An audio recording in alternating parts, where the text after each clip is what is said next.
In 2017, a lot of us woke up to some harsh realities.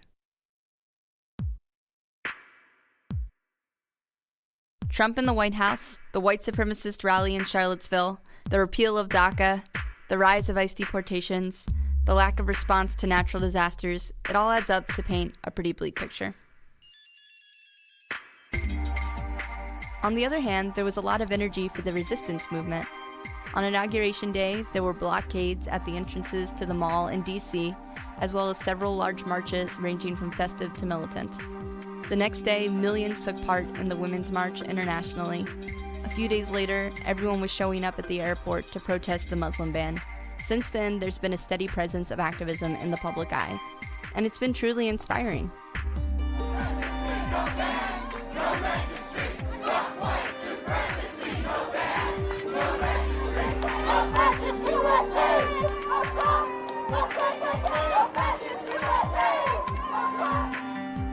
I'd been involved in political organizations in the past, but I'd taken a break for a few years.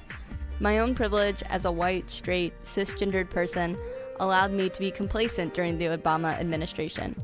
Despite tragedies like increased drone strikes and Guantanamo remaining open, Obama offered me the illusion that we were moving forward, that progress was inevitable.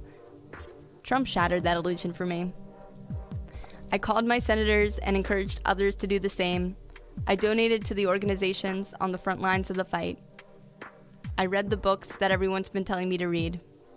I came back to political work with a lot of energy and a new sense of urgency. I was ready to fight, and I was ready to win. But after a few months of showing up at protests every weekend, I started to burn out. It didn't feel meaningful, and it didn't feel like anything was changing. In fact, maybe things were even getting worse. And it got me thinking, what comes next?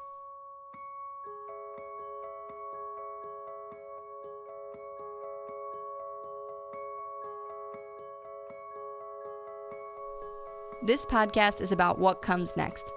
I'm going to walk through what you can do to start plugging into movements and learning organizing skills step by step. If you've already been around political organizations, this podcast might not be for you. But if you've been to a march or two and you're looking to jump in, you're in the right place. Today, I want to set you up with my intentions for this project. Let's talk about action versus education. It's important to understand how messed up our society is.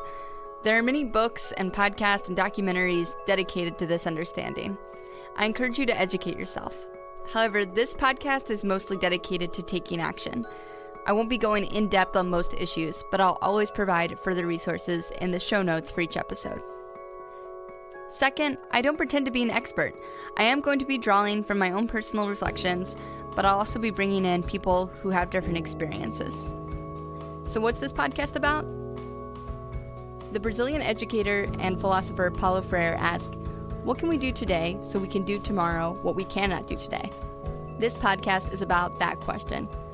It's about getting out of your comfort zone to try new things, meet new people, and learn new tactics. It's about boots on the streets, getting your hands dirty, fighting the good fight, getting beyond donating and calling your senator.